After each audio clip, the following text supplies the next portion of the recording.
그럼 다시 또 얘기가 나오는 거지. 야, 씨, 공공이 하면 왜 봐주고, 민간이 하면 맞고. 역차별이네. 그러니까 되게 말이 안 되는 거지.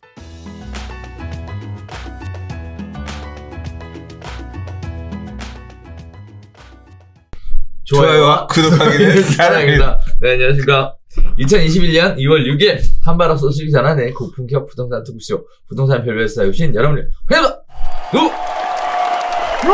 야, 한 주 뭐 눈도 오고 바람도 엄청 불고 다사다난했던 한 주예요. 그 부동산 공급 대책도 발표되고. 주말 되니까 그래도 날은 좀 풀려서 괜찮은데. 아, 그래요? 네. 그 부동산 공급 대책이 오늘 핫 이슈가 될 것 같은데 너무 생방송하셨죠? 네, 했습니다. 네. 관심은 어떻던가요? 일단 뭐 사람들 화가 나 있지. 화가 나 있어요? 몰라, 저도 화가 났고. 아, 그래? 근데 좀 처음 그 딱 나오자마자 봤을 때 느낌하고 또 이제 다시 한번 읽어보면서 정리하면서 느꼈던 복귀했던 느낌하고 조금 뭐 사뭇 다른 부분도 있고 다른 부분도 있고 처음엔 화가 많이 났었는데 계속 화가 나네. 자, 오늘 이사 공급 대책 관련된 내용들을 기준으로 한 주간 부동산 이슈에 대해서 별별 이슈 시작해 보도록 하겠습니다. 자, 일단 첫 번째 소식입니다.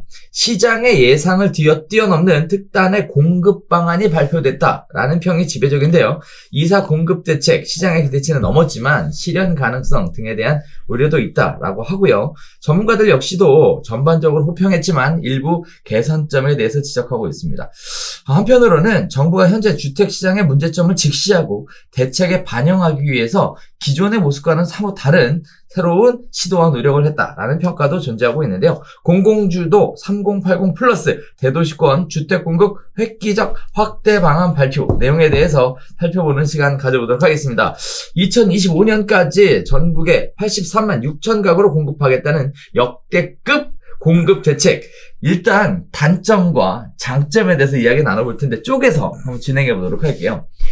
장점에 대해서는 많이 아실 테니까 잠깐 미루고요. 단점부터 이야기 한번 나눠보도록 하겠습니다. 크게 세 가지 부분의 단점을 이야기하고 있는데요. 민간의 참여 신청이 있어야 가능하다. 따라서 실현 가능성에 대한 얘기가 가장 먼저 제기되고 있습니다.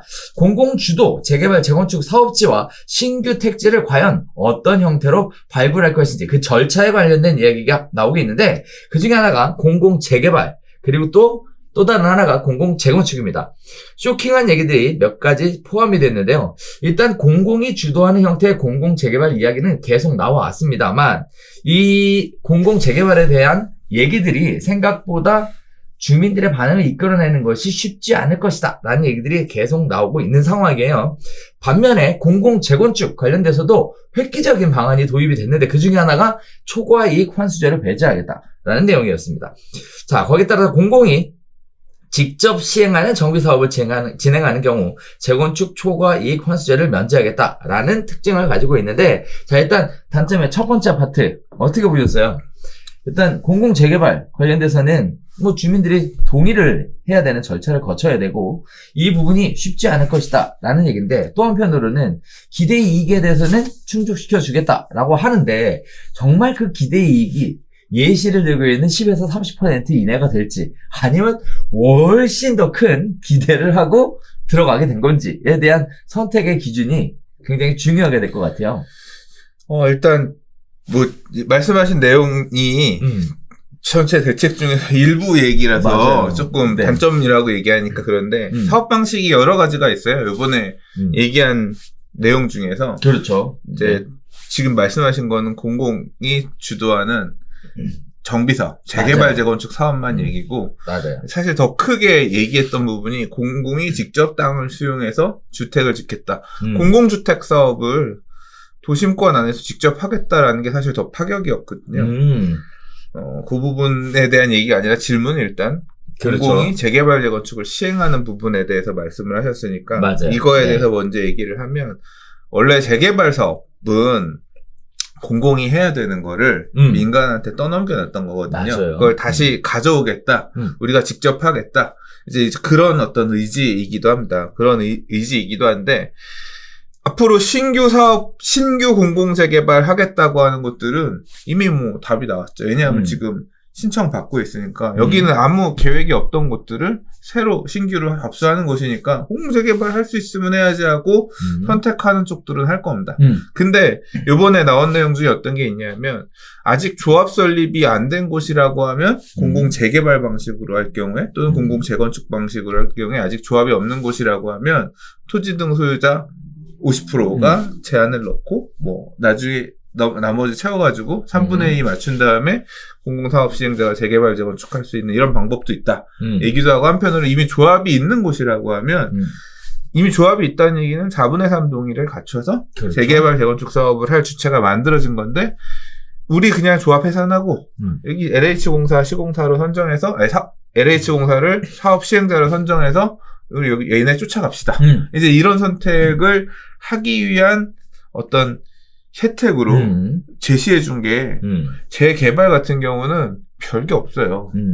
별게 없어. 왜 별게 없냐면 용적률을 120% 올려준다는 거야. 맞아요. 200짜리면 240 주고 300짜리면 360 주는 거예요. 그러니까 그 정도 용적률을 더 받는 대신에 사업 시행자를 다 넘겨주고 땅도 여기 다 줘야 돼. 공공이 수용을 하게끔 땅을 다 줘야 되는 거예요. 네. 내 땅을 다 뺏기는 거야. 그 다음에 나중에 여기에 지어진 아파트의 입주권을 받는 형태로 이렇게 방식 우리가 조합 주체가 돼서 하는 사업이 아니라 네가 한번 잘해봐 하고서 땅을 이렇게 맡겨주십시오. 제발 좀 해주십시오. 뭐 이렇게 되는 거거든요. 그래서 기존 재개발 구역들이 공공재개발로 그걸 가기에는 미쳤어? 왜 그렇게까지 해? 너무 유인이 별로 없다는 거죠. 그렇죠. 예, 이렇게 하면 10%에서 뭐 한 30% 정도 추가 부담금을 줄여줄 수 있다고 하는데 그게 이렇게 크게 메리트는 그렇게까지 해가면서 이거 받자고 그렇게 해야 되느냐? 이제 그렇게 메리트가 느껴지지 않고 또 하나는 사업 속도를 되게 빠르게 패스트 트랙을 적용하겠다 했는데 이 부분에 대해서는 할 말이 많은 게 야, 공공이 하면 빨리 해주고 민간이 하면 빨리 안 해주고 뭐 이런 개벽다구 같은 소리가 있어요. 그렇잖아요. 야, 공공이 하면 5년 막 야, 우리가 할 때는 바로 초고속으로 갈 거고 민간 니들이 오면 야씨 까딱 다 해가지고 완전 딴집을 지금 건축심의 3년 네. 뭐 지금 안 해주고 그러고 있는데 공공해갖고 이건 완전 역차별이지. 말도 안 되는 소리지. 근데 그걸 뭘 대책이라고 민간이야. 자기네들 공공이 하는 건 무슨 절대적인 선입니까? 얼마나 그지 같은 모양으로 도대체 공공이 하는 건 민간이 하는 거랑 어떻게 뭐가 다르길래 이렇게 빨리 하는지 조금 납득이 안 가는 거죠. 공공이 하면 빨리 하겠다는 것도 일단은 이해가 안 가는데 그 부분은 빨라질 수 있다는 건 장점일 수 있지만 어떤 모양으로 나올지 모르잖아. 이제 그런 부분 만약에 마음에 안 들어 공공 재개발 사업으로 그러니까 지금 이미 민간 사업으로 조합 방식으로 갈 수 있는 데가 공공으로 갈지 말지를 고민하는 데 있어서 고민스러운 부분도 하나 또 이거죠. 이미 민간 하다가 공공 넘겨줘서 땅 넘겨주고 나면 되받고가 안 되잖아. 그렇죠. 그거 다시 우리야 니네 저리 가. 이미 다 땅 수용 다 해가지고 끝났는데 그런 게 어딨어. 되받고도 안 되잖아. 그러니까 이 선택을 하는 자체가 엄청 고민스러울 건데 이거 가지고 또 치열하게 싸울 거란 말이에요. 그렇죠. 예. 그래서 재개발 기존에 가고 있던 재개발들이 공공 재개발로 넘어가기에는 유인이 너무 부족해요. 그래서 별로 안 갈 것 같고. 이제 신규 공공 재개발들 같은 경우는 선택의 여지가 없는 곳들은 갈 수도 있을 것 같고. 그렇죠. 네. 그래서 재개발은 그 정도 보고요. 재건축은 좀 달라요. 재건축은 혜택이 큰 게 2개가 주어졌어요. 첫 번째는 뭐냐면 지금 재건축 초과이익 환수제를 배제한다 그랬잖아요. 초과이익 이익이 많이 나오는 지역들 같은 경우는 이 얘기가 달콤해요. 그렇죠. 근데 지금 재건축 초과이익 환수제 시행되고 있잖아요. 네. 실제 시행되고 있어서 소규모 재건축들이나 이런 것들 초과이익 환수금들 나오는데 얼마 나오냐면 1,000만 원 미만 세대당 뭐 그런 경우들 많아요. 그러니까 초과이익이 별로 안 생기는 지역들 많지. 그러니까 그런 재건축들은 별로 메리트가 없어. 이 초과이익 환수제 배제가 별로 메리트가 없고 어디가 메리트가 있냐면 초과이익이 많이 발생하는 지역 어디예요? 강남 4구. 그렇죠. 그러니까 제일 핵심 지역들 집값 비싼 동네. 이제 여기가 이 초과이익 환수제 배제가 되게 달콤할 수 있어요. 근데 생각해보세요. 압구정동에 있는 주민들한테 가서 이거 니네 집 다 나라 LH에다가 땅들 다 주고 공공재건축 하세요 하면 뺨 맞지 않을까? 그러니까 실제 이 초과이익 환수 배제가 되는 혜택을 받을 수 있는 강남권 지주들은 굳이 돈도 많으신 분들이 이걸 넘겨줄까? 좀 저는 현실 가능성은 그러니까 실질적으로 혜택을 볼 수는 있지만 그 혜택을 받으려 하지 않을 것 같다. 라는 게 제 생각이고요. 뭐 그건 다른 분들 그러니까 의견이니까. 그러면 초과이익 환수제 배제가 좀 달콤할 만한 지역들, 그러니까 강남권 아닌 지역들의 재건축에서는 이거 한번 고민해 봅시다. 이득일지 실제로 한번 따져보는 것들이 있을 것 같고, 뭐 상계동, 노원구 쪽에 있는 재건축들이나 목동 이런 데도 저는 안 받을 것 같아요. 이제 그러니까 좀 약간 초과이익 환수 금액하고 상관없이 조금 사업을 좀 가고자 하는 그런 것들은 조금 받을 가능성이 있을 것 같은데, 수도권 이런 데들 같은 경우는 좀 받을 수 있을 것 같고, 또 하나 혜택 주는 게 뭐냐면 재건축 아직 지금 법이 개정은 안 됐는데 2년 거주 의무, 분양 신청하기 위해서는 2년 거주 의무를 넣겠다. 투기과열지구 안에. 이제 이런 내용인데 그것도 배제해주겠다 그랬거든요. 이 초과이익 환수제도 배제해주고 2년 거주 의무 요건 또 배제해주는, 분양 신청을 위해서 2년 거주 안 해도 되는 이 두 개가 배제되는 이유는 뭐냐면 재건축이 아니라 이렇게 되면 조합 방식이 아니라 해산을 하잖아요. 이 결국 조합을 해산을 하고 땅을 주는 거기 때문에 조합 방식 아니다 보니까 그런 규제가 걸릴 리가 없어가지고 이 혜택들을 다 얻을 수 있게 되는 거거든요. 그러면 누가 이걸 만약에 할 거냐? 그러니까 2년 거주를 채우기 힘든 투기과열 지구의 재건축 아파트들은 야 이거는 이걸로 가면 그 집 가서 거주 안 해도 되니까 우리 분양할 수 있겠네, 분양받을 수 있겠네, 요거 한번 해볼까? 혹할 수가 있어요. 그런 지역들, 그런 혜택이 좀 되게 매력적인, 그러니까 주로 어떤 데냐면 투자 목적으로 10평대 소형 재건축 될 만한 거 사놨는데 거주는 못하고 있었는데 이거 되면 그냥 그러면 집 얼마나 대단하게 질 필요 있냐, 그냥 적당히 이거 해서 공공한테 시켜가지고 나중에 껌 먹고 알 먹고는 하자. 이제 그런 데들 같은 경우는 제한적으로 좀 받을 수 있을 것 같아요. 자, 그래서 요 부분은 이제 그렇게 공공 재건축은 일부 수도권, 서울에서 일부 단지들에서는 2년 거주 의무 없는 거, 그런 것 좀 때문에 사실 조금 받으려고 하는 것들이 나올 것 같아요. 강남권역이나 뭐 목동 이런 데까지만 하더라도 잘 안 할 거고, 노원구의 재건축들도 아리까리 할 거예요. 근데 더 큰 문제가 있죠. 지금 여의도 재건축 왜 사업 못해요? 목동 재건축 왜 사업 못해요? 일단은 첫 번째는 선행되는 지구단위 계획들 통과 안 시켜준 부분들, 그렇죠. 이것도 크고, 더 큰 문제가 있죠. 안전진단. 그러니까 안전진단 이런 부분들이 안 바뀌었으니까 뭐 초과이익 환수제 배제, 공공이 시행하든 우리가 직접 시행하든 뭐든 하려면 안전진단 해야 되는데, 좀 안전진단 기준 자체가 하늘 높이 가 있잖아. 적당히 그냥 살만하면 그냥 적당히 사세요. 안 해줍니다 하고 다 이러고 있는 상황인데. 그렇지. 이제 와서 고무줄로 바뀌는 거 이제 아니야? 그런 부분이 이제 그거는 이제 요거 얘네가 할 것 같다고 하면 풀어줄 수 있을지 모르겠지만, 그럼 다시 또 얘기가 나오는 거지. 공공이 하면 왜 봐주고, 민간이 하면 맞고. 역차별이네. 그러니까 되게 말이 안 되는 거지. 그러니까 그거 아니야.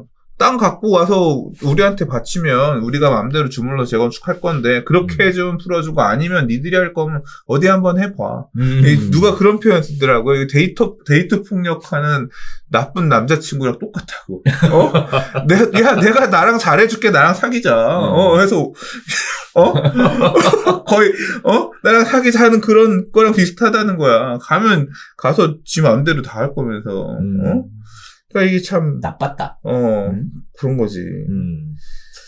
아무튼 그래서 이 밑그림은 이렇게 짜놨지만 공공이 다 이런 도심지내 주택 공급을 우리가 다 주도할 거다라고 해서 이렇게 민간의 땅들을 갖고 와라. 그러니까 해놨지만 결국 그게 이득이냐 이득이 아닐 거냐를 주민들이 고민을 해서 결정을 해야 되거든요. 주민들이 고민해서 결정해야 되는데, 이게 피가 터질 겁니다. 이게 지금 어떤 부분이 있냐면 이번에 얘기한 내용 중에 대책일 이후에 주택을 사면 뭐 쪼개기를 그치, 하면 뭘 맞아. 하면 계약을 하면 그냥 다 청산이라 이 말도 안 되는 그런 걸 넣어놨거든요. 도대체 뭘 기준으로 그러니까 그렇게 법을 바꿀 거라는데 그래서 뭐 이거 보고서 어디 가서 집 사지 마라 이렇게 겁을 주는 상황인데 이 얘기는 공공재개발, 공공재건축도 다 똑같이 적용됩니다. 이 얘기는 뭐냐면 나 재건축하고 싶은데 내 집을 사는 놈은 분양자가 분양 아파트 입주권을 못 받는다는 얘기야. 그러니까 나는 못 판다는 얘기예요. 거래 제한이 딱 걸리는 거지. 그러면 같은 사업지 안에서도 생각이 다 다를 거 아니에요. 나는 팔아야 되는데 공공재건축 안 돼. 나는 뭐 그리고 또 예를 들어 뭐 공공재개발 예정할 수 있을 만한 지역에 집을 내가 빌라를 져서 안 팔고 뭐 열채를 갖고 있었어. 근데 그것도 팔면 안 되는 거야. 그 열채를 하나만 받는 거야. 그렇죠. 그러니까 그냥 2월 4일 이후로 나의 재산권이 꽉 동결돼 버린 거야. 동결 조치돼 버린 거야. 그러면 이 공공재개발로 가면 나는 망하는 거야. 땅 다 수용당하고 그 다음에 아파트 하나 입주권 하나 받고 뭐 적당히 이제 가는. 그러니까 나는 손에 이런 사람들은 목에 칼이 들어와도 절대 반대지. 근데 이걸 하고 싶은 사람들은 절대 해야 된다라고 하면서 싸울 거란 말이에요. 그렇지. 그러면 싸우겠죠. 이게 3분의 2라 그랬잖아요. 그렇죠. 이 공공재개발 재건축에서의 시행자를 넘긴 기준이 3분의 2라 그랬잖아요. 이 3분의 2를 갖추기 위해서 이거는 말 그대로 재산권이 물려있는 이걸 할 거냐 말 거냐 해가지고 치열하게 싸울 거라서 진짜 피 튀기면서 실제로 유혈 사태 이런 것들도 저는 나올 수 있을 거라고 봐요. 이런 갈등 자체가. 네. 이 재개발 사업에서 이 조합원들, 토지 등 소유자들 간의 갈등이나 서로 이 린치하고 이런 것들은 밖에서 모르는 사람들은 모른다. 이 어마어마하게 치열한 갈등들이 발생될 가능성이 높습니다. 왜 이런 불구덩이 기름을 붓는 이런 제도를 꺼내서 아무튼 그런 부분들이 추후에 많이 문제가 될 겁니다.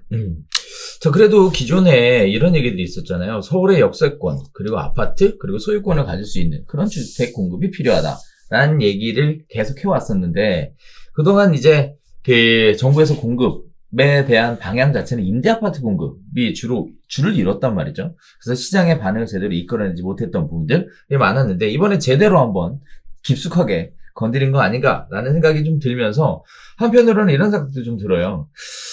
자, 과거에 재개발 자체가 진행이 불가능했었던 지역들이 신규로 재개발 지역으로 개발할 수 있는 기회가 열렸다라는 측면에서 또 의미가 있지 않을까. 근데 그거는 이미 작년부터 공공재개발은 추진해왔었잖아. 그러니까 이번에 열린 게 아니지.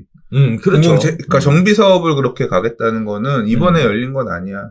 만약에 그 관점에서 얘기를 한다면 이 재개발 재건축을 놓고 얘기할 게 아니라 공공이 직접 토지를 수용해서 사용하는 공공주택 사업을 그러니까 지금 이거 재개발하고는 별개 얘기예요. 이번 대책에서 첫 꼭지로 얘기한 게 역세권, 중공업 지역, 그 다음에 기존 주거 지역의 토지를 우리가 직접 수용해가지고 그냥 공공주택을 짓겠다. 이런 사업 방식에 대해서 언급을 했거든요. 그래서 제가 어저께 공공주택 특별법을 계속 봤어요. 그래서 근데 그 내용은 정확하게 잘 모르겠어. 동의요건이나 이런 부분 잘 모르겠는데. 이제 그게 진짜 막 가는 거예요. 공공주택 특별법이라고 하는 게 원래 택지지구 조성 이런 것들. 맞아. 그러니까 보금자리주택 법이 이름이 공공주택 특별법으로 바뀐 건데, 그런 택지 논밭 수용해가지고, 거기에다가 공공이 분양하거나 임대하는 주택 절반 이상인 비중 그게 공동주택지구인데 그런 거 하던 사업인데 그걸 도심지 안으로 끌고 와서 그냥 멀쩡하게 사람들 갖고 있는 개인의 땅을 수용해가지고 그 사업을 하겠다는 거예요. 그래서 작년에 영등포 옆에 쪽방촌을 그런 식으로 정비하겠다 그래서 저는 뭔 개벽다 같은 소리야라고 했는데 어저께 그러니까 2월 5일이죠. 용산구 동자동의 쪽방촌도 그런 식으로 뭐 용적률 700%에서 개발하겠다 이렇게 해놨는데 이게 지주들이 하는 사업이 아니라 그냥 국가가 그 땅을 수용해서 거기에다 그 짓고 지주들한테는 돈 주고 너희들은 나가라. 그렇죠. 하고 세입자들 재정착시키고 이런 사업이거든요. 그 사업들을 지금 이제 앞으로 많이 하겠다는 거예요. 관장하는 거지. 도대체 이 주택 공급이 필요하다 그 목소리는 알겠는데, 그럼 개인의 사유재산권은. 그냥 지금 이 사업들이 앞으로 계속 커져 나가게 되면 그냥 가만히 역 주변에 좋은 땅 갖고 있으면서 나는 이거 세 받아먹고 뭐 하고 이렇게 살아야지 했었는데 나라고 와서 땅 내놔. 야, 국가가 지금 주거 안정을 위해서 집을 지어서 세입자들 보호하고 분양용 주택 좀 하겠다고 하니까 네 땅을 네가 국가에 헌납해야지. 뭔 개소리야. 지금 이걸 지금 대놓고 하겠다고 공포한 거예요. 나는 이해가 안 돼. 받아들일 수가 없어. 네. 아니, 이게, 지금, 뭐, 오늘 지금 한국경제에, 며칠 전에 한국경제 기사에 보면 그런 얘기도 있었거든요. 토지 수용 기준을 완화해서 서울에 공공주택을 짓겠다. 그러니까, 정부는 뭐 추가 당정 협의를 이루면 뭐 발표할 예정인데 이제 요 대책 나오기 전이죠. 유동수 민주당 정책위원회 수석 부의장은 이날 국회에서 기자들과 만나 일정 수준의 동의가 모이면 나머지 땅에 대해 정부가 수용할 수 있도록 법을 바꿀 수 있다.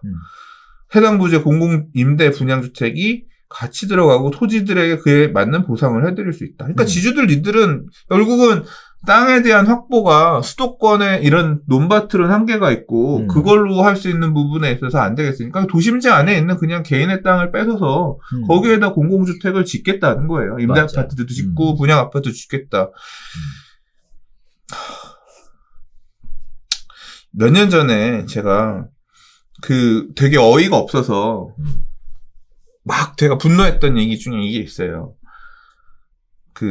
재건축 초과액 환수제를, 그러니까 면제 받았던 사업지들이 갑자기 법을 바꾸면서 다시 재건축 초과액 환수제가 적용되게끔 이렇게 소급하는 일이 있었잖아요. 그래서 이 내용 가지고, 야, 피했는데 어떻게 이 법을 바꿔서 다시 걸리게 하냐? 라고 했을 때, 그때 국토부 관계자가 뭐라고 얘기했냐면, 국민의 주거 안정이라는 공익이 조합원의 기대 이익보다 크다고 할 수 있습니다. 이런 말을 했어요. 맞아. 그러니까 국민의 주거 안정이라는 공익이 있으면 개인의 사익 정도는 무시되어도 된다 이 얘기였고 이 스탠스로 계속 정책이 나왔는데 이 무정론 공익이면 다 되는 거 아니야. 지금 똑같이 그런 거예요. 국민의 주거 안정이라는 공익이 역세권 지주들의 사익 기대이익보다는 크다고 볼 수 있습니다. 이 논리면 그냥 땅 다 뺏어도 되는 거야. 자, 이거 역세권도 마찬가지예요. 지금 그래서 이 공공주택 특별법을 보니까 정확하게 이 개인의 토지를 그러니까 이 토지를 수용할 수 있는 기준 이게 주민들의 동의가 필요한 건지 동의 필요 없이 수용할 수 있는 건지 이 부분이 아직 명쾌하지가 그렇죠. 않아요. 절차상의 문제가 예. 아직 근데 뭐 지금 않죠. 다 생각해 보세요. 3기 신도시 짓는데 지주들 3분의 2 동의 있어야 할 수 있습니다. 그럼 그거 되겠어? 그거 없잖아. 그냥 수용할 수 있잖아. 근데 역세권 이 지역도 그냥 공공주택 지구만 지정을 하면 지구 지정하고 공청회하고 바로 수용할 수 있는 건지 아니면 뭐 사업 인가를 낼 때 일정 숫자 이상의 동의가 필요한 건지 이거는 법률적으로 또 검토를 해보고 공부를 해봐야겠지만 일단 만약에 지금 그런 동의 요건이 없다라고 하면 더 황당한 거고 왜 그냥 공공주택지구 지정하고 다 뺏어버리면 되잖아. 수용해가지고 개발 이익 배제된 공시가격으로 보상해주고 내보내버리고 그냥 거기 집 지으면 되는. 그럼 더 심각한 거고 그게 아니라 동의를 받는다고 하면 어떻게 되겠어요? 이제 칼부림이 나는 거죠. 이거는. 왜냐하면 이걸 희망하는 소유자들은 동의를 할 거고 그렇죠. 희망하지 않는 소유자들은 말 그대로 재산을 강탈당하는 거니까 동의율을 낮추기 위해서 엄청 맨날 시위하고 뭐 하고 하겠죠. 이거 동의하러 간다고 하면 너 동의하면 안 돼. 죽는다. 서로 갈등이 있겠죠. 그러겠지. 예, 그러면 그 과정에서 그 갈등이 격화되고 심화되면 진짜 칼부림도 날 수 있는 거예요. 돈의 문제거든, 이거는. 재산권의 문제거든.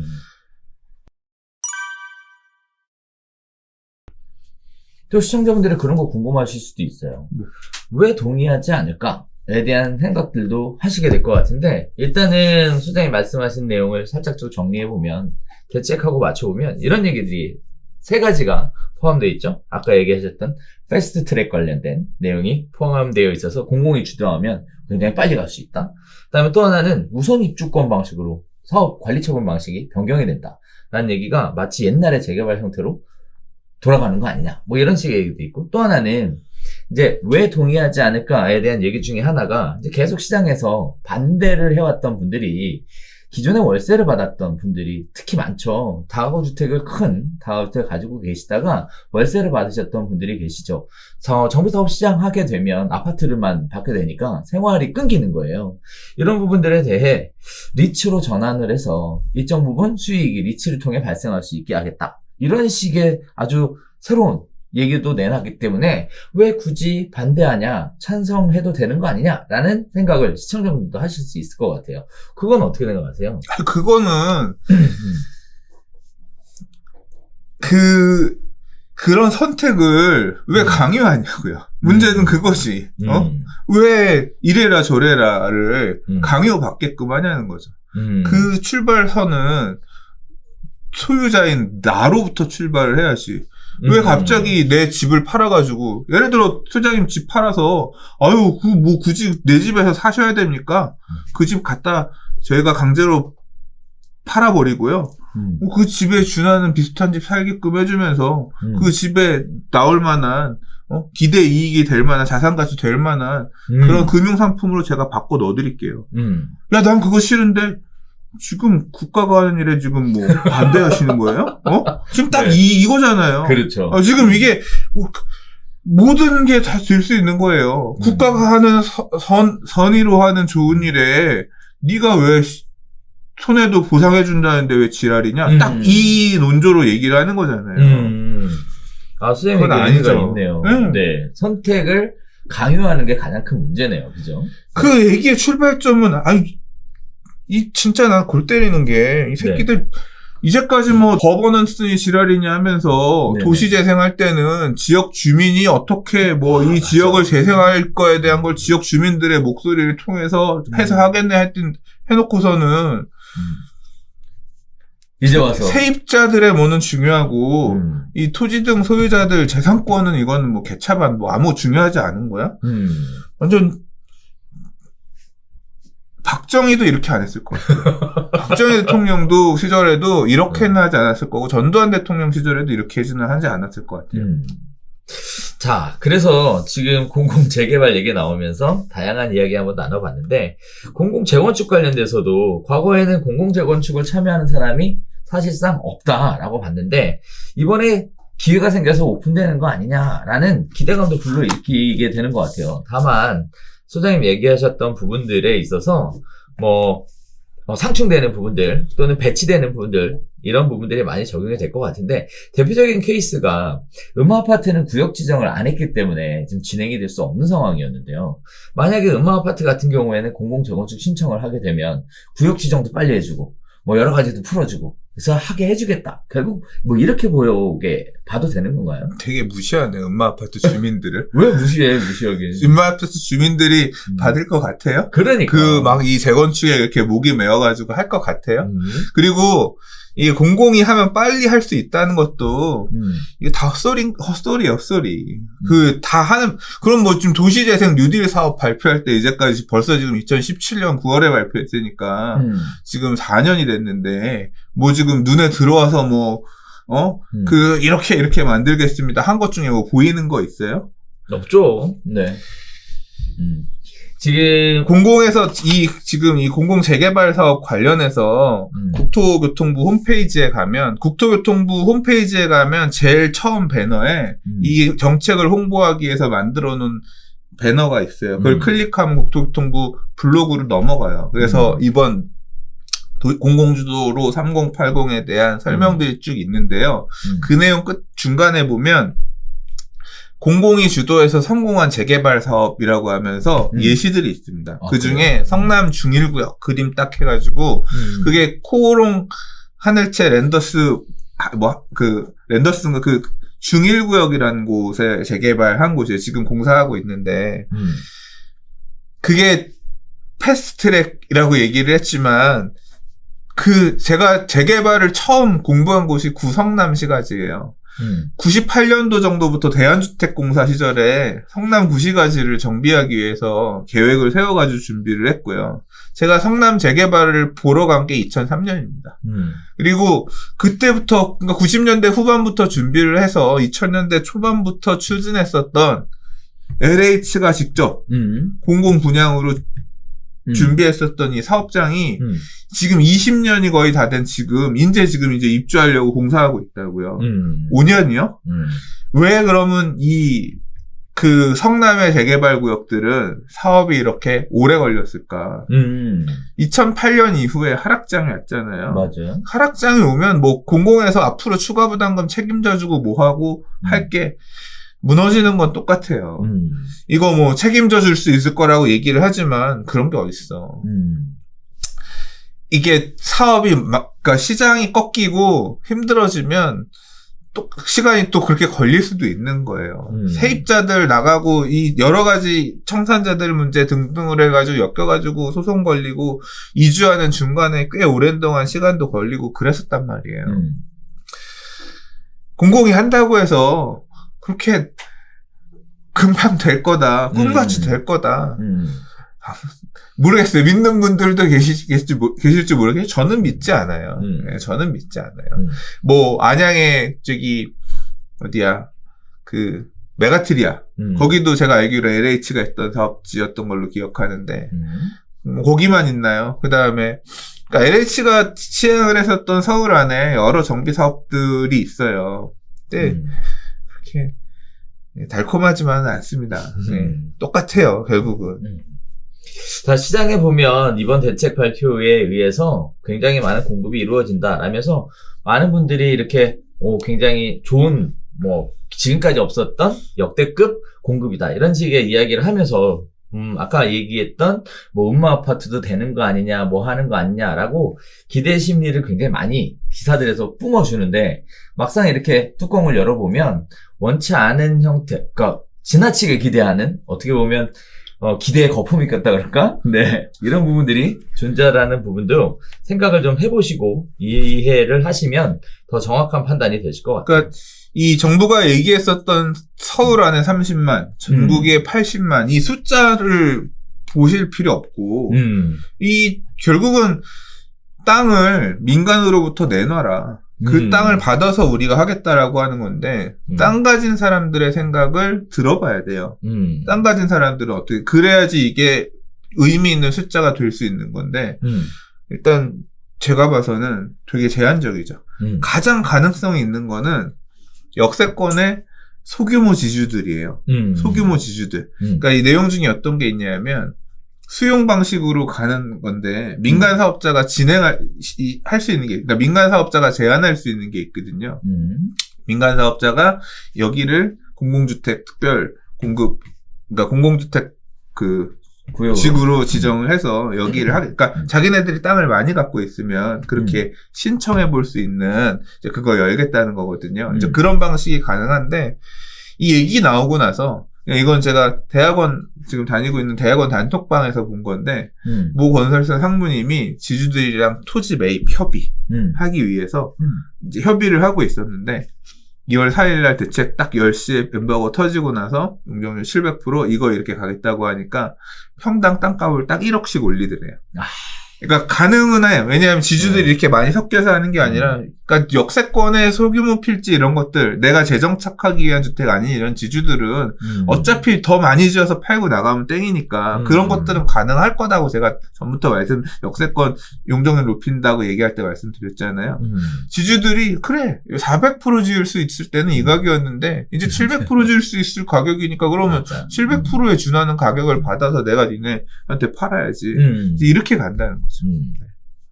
그러네요. 자, 지금 공공주도 3080에 대한 이야기들을 계속 나누고 있는데요. 단점에 대한 이야기를 중심으로 시작을 한번 해보고 있습니다. 단점에 대해서 또 지적하고 있는 크게 세 가지 부분이 있는데요. 일단 첫 번째가 공공주택이 공급되게 되면 품질의 문제가 있지 않겠냐. 즉 조합원 등 토지 등 소유자가 원하는 주택의 공급이란 좋은 고급화 주택을 원하는 건데 이거 너무 질 낮은 주택만 공급되는 거 아니냐. 또 고층 조밀한 개발을 통해서 쾌적성이 저하되는 거 아니냐에 대한 얘기가 계속 제기되고 있는 상황이고요. 또 지나치게 빠른 공급 일정이 또 여러 가지 다양한 부가적인 변수에 의해서 문제를 만들어내는 거 아니냐 이런 얘기들이 나오고 있어요. 그래서 순환 정비 방식 같은 이상한 얘기들도 또 나오고 있고요. 또 마지막으로 세 번째는 임기가 얼마 안 남았는데 이제 만들어서 계속 지속적으로 추진되겠느냐 이런 식의 제기가 또 만들어지고 있는 상황입니다. 자, 이런 부분들은 어떻게 보셨어요? 그러니까 저는 공공주택의 품질 문제는 문제가 없을 거라고 생각해요. 아, 그래요? 뭐 고급화 문제는 그럴 수 있죠. 고급화는 안 될 수 있는데 그렇다고 해서 못 살 집을 만들 거라고 생각은 안 해요. 근데 이제 아무래도 용적률을 높이면 좀 약간 그런 쾌적성이 저하되는 그런 문제는 제한적으로 있을 수도 있다고 생각합니다. 그렇죠. 예, 역세권 단지들 같은 경우는. 맞아요. 네. 그리고 뭐 순환정비 말씀을 하셨는데 순환정비 모델은 지금 어제 동자동 얘기도 있었고 그 다음에 그 앞에 영등포 쪽방촌에서도 얘기 나왔던 건데, 그러니까 순환정비 방식이 어떤 식으로 지금 얘기를 하고 있냐면 기존에 그 사업을 추진할 곳에 살고 있는 세입자들 있잖아요. 맞아요. 이 세입자들이 거주할 임대 아파트를 먼저 만들고 그러면 재정착을 임대 아파트를 먼저 시킨 다음에 그럼 기존에 살던 데들이 나오잖아요. 그럼 그쵸? 그때 거기 부순 다음에 거기 아파트를 짓고 그러니까 네. 순환 이렇게 정비를 하겠다 그런 내용이에요. 공공주택 사업을 할 때. 그래서 이제 그런 부분들을 조금 반영해서 재정착을 어느 정도 고려해서 사업을 하겠다는 얘기인 거고요. 그다음에 지나치게 빠른 공급 일정 부분도 사실 좀 이게 진짜 과연 가능할까 싶어요. 그러니까 이게 지나치게 빠른 공급 일정이라고 하는 게 그러니까 재개발 재건축은 별개예요. 어차피 그거는 주민들의 목소리가 많이 반영이 돼야 되는 거라서 이 받아들이기도 당장 이렇게 큰 패러다임 전환을 주민들이 받아들이는데도 시간이 걸릴 거라서 별개로 논의를 놓고 보고 일단 공공이 땅을 수용해서 바로 수용해가지고 갈 수 있는 이런 공공주택 건설 사업을만 놓고 얘기를 해서 보면 이게 영등포 쪽방촌도 보도자료들을 보면요. 어떤 식이냐면요. 작년 봄에 발표를 했고, 작년 초에 발표를 했고요. 7월에 지구 지정을 했거든요. 그러고 나서 7월에 지구 지정하면서 보도자료가 뭐였냐면, 2021년 올해 착공 예정이에요. 그러니까 올해 가을, 올해 안에 착공한대. 그러니까, 그러면 1년, 2년 안에 지주대 땅을 다 수용 끝내고, 땅 다 뺏은 다음에 세입자들도 다 내보내고, 철거한 다음에 바로 짓겠다는 거잖아요. 어마어마하게 빠른 속도거든요. 이거를 빈 땅도 아니고 도심지에서 이렇게 할 수 있다는 게 과연 가능할까? 재개발 사업도 아시겠지만 2주 하는 데만 2년도 걸리고 2년도 더 걸리고 그러잖아요. 그렇죠. 세입자들 명도가 잘 안 돼서. 근데 이거는 1년 안에 토지도 다 뺏고 세입자도 다 내보내서 착공까지 하겠다라고 하는 거는 어마어마하게 빠른 속도인데 이 사업들을 지금 동자동에서도 그렇게 한다는 거고. 그러면 이게 과연 가능할까? 하게 되면 장난 아니게 이제 분쟁이 격화되겠죠. 결국 제가 용산 참사 얘기를 얼마 전에 부동산 제가 실시간 방송하면서 얘기를 꺼냈는데 제가 용산 참사 날 때 그 용산 국제빌딩 특별계획 4구역의 상가 세입자였어요. 근데 거기 저는 2004년부터 제가 2009년 초까지 그 지역에서 상가 세입자로 근무를 했었거든요. 그래서 그 동네에 와서 뭐 했던 사람들 전철현이며 아니면 그 당시에 민주노동당 막 의원들이랑 와서 그때 권영길 의원 와가지고 악수도 하고 그랬었어요. 예, 그 당시에 제가 있었던 사람이거든요. 근데 이제 그 갈등은 세입자들이 그 영업 보상에 대한 금액 이런 문제들 삶의 터전을 상실하는 것에 대한 어떤 영업보상 문제 이런 것 때문에 갈등이 있었다고 하면 그것 때문에 그분들이 막내에 올라간 거잖아요. 맞아요. 보상금이 우리가 받아들일 수 있는 수준보다 터무니없이 그렇죠. 낮다. 그것 때문에 맞아요. 나온 거잖아요. 맞아요. 예. 근데 이거는 그런 수준이 아니에요. 이 땅을 뺏기는 문제는. 지금 이 지역의 토지를 수용당해서 뺏기는 문제는 이게 그냥 어디 이상한 사람들이 수요가 없는 이상한 지역의 땅이 아니라니까요. 영등포 역 바로 옆에 있는 가장 노른자 땅 공시지가만 해도 어마한 땅들. 근데 시가는 공시지가랑 비교도 안 되게 더 비싼 땅들이죠. 용산 서울역 앞에 있는 이 땅들 옆에는 가보면 빌딩 새로 져가지고 다 이렇게 다 정비들이 끝나가지고 큰 빌딩들이 있는 곳에 진짜 노른자 땅이거든요. 그리고 계획이 없었던 게 아니라 포함해가지고 지구 단위 계획 수립해서 재개발 추진을 하던 곳이에요. 그런 땅을 이제 나라가 가져가겠다고 하면 그 지주들은 그러니까 이걸 갖다 그렇게 빠르게 하겠다고 하는데 굉장히 이제 저는 사실 솔직히 그거 딱 동자동 어제 그 보도자료 나오고 나면서 이게 이 기사에 보면 그 보도자료 발표할 때 국토부 LH에다가 용산구청 이름이 다르고 나왔거든요. 근데 용산구청장이 무슨 생각으로 냈는지 용산구청장한테 이거 물어보고 싶어요. 제가 어제 용산구의 구청에 전화를 좀 이거저거 물어보려고 전화를 했는데 전화를 안 받더라고요. 통화를 못 했는데 이 지주들 입장에서 이 어떻게 받아들일지 용산구청장은 무슨 생각인지 진짜 궁금해요. 네. 또 한편으로 대책 그 마지막에 보면 추진 일정에 대해서 이렇게 쭉 올라왔는데 기존하고 좀 달랐던 건 뭐냐면 대부분 다 2021년 3월 달에 싹 다 그냥 막 어마어마한 개정, 변경, 오, 대단하고요.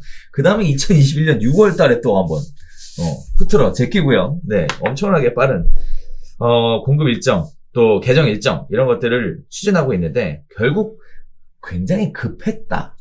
상황이.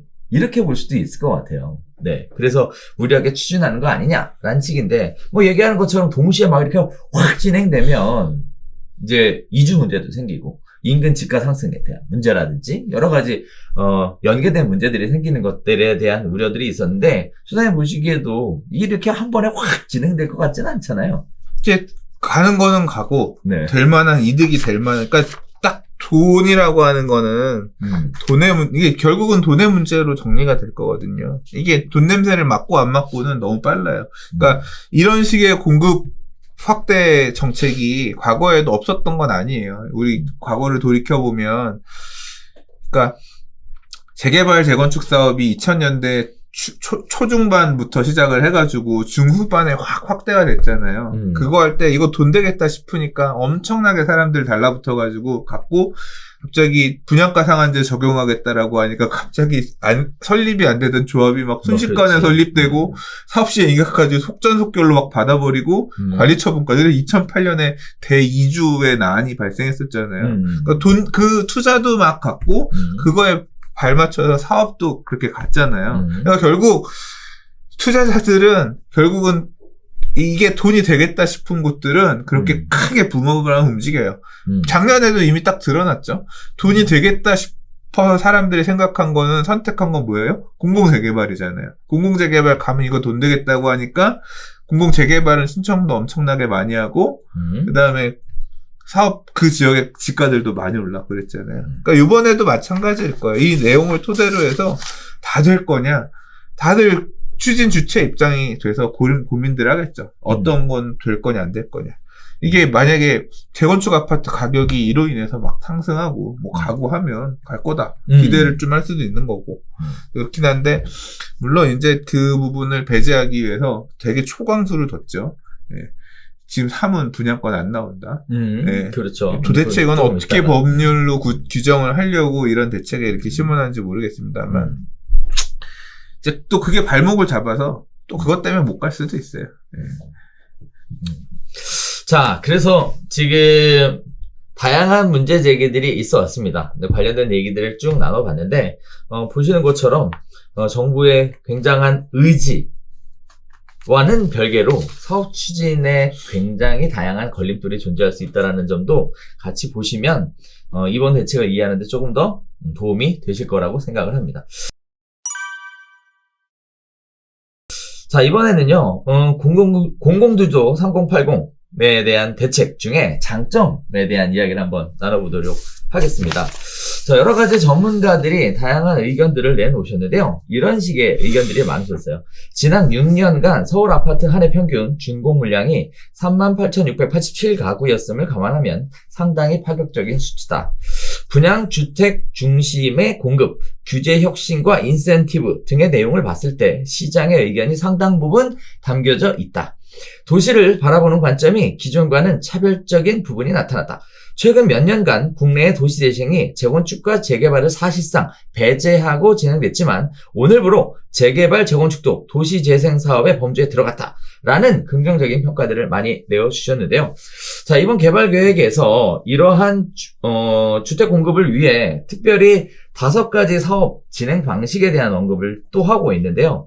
일단 그 중에 하나가 주거상업 고밀지구, 그리고 주거상업 융합지구, 주택공급 활성화지구라는 크게 3가지 지구에 대한 내용과 소규모 정비사업 신설, 도시재생 사업지에서도 주택을 지속적으로 공급하겠다라는 식의 5가지 공급에 대한 얘기를 또 추가로 이야기를 하고 있습니다. 소장님이 아까도 잠깐 얘기를 해주셨지만 어쨌든 공급에 관련된 부분은 굉장히 급하다라는 생각에 어떻게 보면 무리수를 두는 공급에 대한 얘기도 많이 포함되어 있는데요. 반면으로 보면 사람들이 원하는 식의 공급을 위해서 이런 식의 방법을 한번 추진해보는 것도 괜찮겠다라는 판단에서 만들어진 내용 아니냐 이렇게 생각할 수도 있을 것 같아요. 이런 부분들은 어떻게 보셨어요? 지금 뭐 주거산업 공밀지구, 주거산업 융합지구, 주택공급 활성화지구 무슨 지구 붙어 있는 거 있잖아요. 네. 이거는 아까 말씀하셨던 역세권의 용적률을 700%로 올린다던가 중공업 지역에서 뭔가 혜택을 준다던가 그다음에 주거 지역에서 용적률을 120%로 올려준다던가 이러면 그냥 밑도 끝도 없이 올려줄 수 있는 게 아니라 뭔가 이유가 있어야 되잖아요. 그래서 용도 지구를 신설해서 무슨 법에 따른 주택법에 따른 주택공급 활성화 지구 뭐 이런 식으로 그 용도지구를 신설해서 그런 법률적인 뒷받침을 하기 위해서 이제 이런 것들을 도입하겠다라고 보면 되고요. 그다음에 소규모 정비 사업 신설이라 그랬는데 여기 지금 내용을 축약해서 말씀하셨는데 소규모 정비 사업, 그러니까 빈집 및 소규모 주택 정비에 관한 특례법이라는 법률이 있어요. 이 법은 빈집 정비 사업, 정부가 하는 빈집 정비 사업이 있고, 그다음에 가로주택 정비 사업, 소규모 재건축 사업 등의 도시 재생, 소규모 정비 사업 방식들이 여러 가지가 있거든요. 그 내용에다가 역세권 소규모 정비 사업이란 걸 하나 더 신설해 추가하겠다는 거에서 이 지하철역 350m 이내 역세권에서 할 수 있는, 그러니까 지주들을 조금 모아가지고, 이 소규모 주택 정비 사업 방식으로, 그래서 이 소규모 주택 정비 사업이라고 하는 건 도시정비법, 그러니까 재개발 재건축을 다루는 도시정비법에서 빠져나온 법률이긴 한데, 그러니까 좀 축약해가지고 빨리 할 수 있게끔 하는, 추진할 수 있는 법률 근거를 다룬 거죠. 그래서 그런 방식을 통해서 역세권 주변에 지주들이 좀 도모를 해가지고 사업을 할 수 있는 그런 내용을 좀 포함하겠다. 이제 그 부분이 좀 더해졌어요. 그리고 도시재생사업지에서 주택공급 이 내용은 뭐 맨날 원래 이 정부가 처음에 딱 들어서서 하는 얘기가 그거였잖아요. 앞으로는 철거 중심의 전면 철거 정비사업을 배제하고 소규모주택 정비사업을 통해서 주택공급을 하겠다라고 했는데 지금 4년이 지났는데도 가로주택 정비사업이 뭐니 이런 게 이게 성과물이 잘 보이는 게 없잖아요. 물론 움직이는 곳은 있으나 근데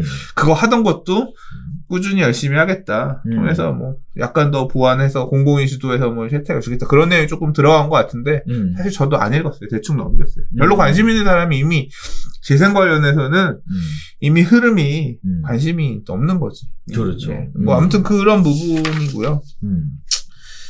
네. 뭐 장점이라고 얘기는 했는데 나머지 말씀하셨던 부분은 실제 이제 뚜껑 열어봐야 지주들이 어떤 생각을 갖고 있는지 이 공공의 이런 구애에 또는 협박에 화답을 할 거냐 그건 난 모르겠고 이렇게 있을 거냐 이제 봐야 될 것 같고 최근 몇 년간 국내 도시재생이 재건축과 재개발 사실상 배제하고 진행됐지만 오늘부로 재개발과 재건축도 도시재생 사업의 범주에 들어갔다.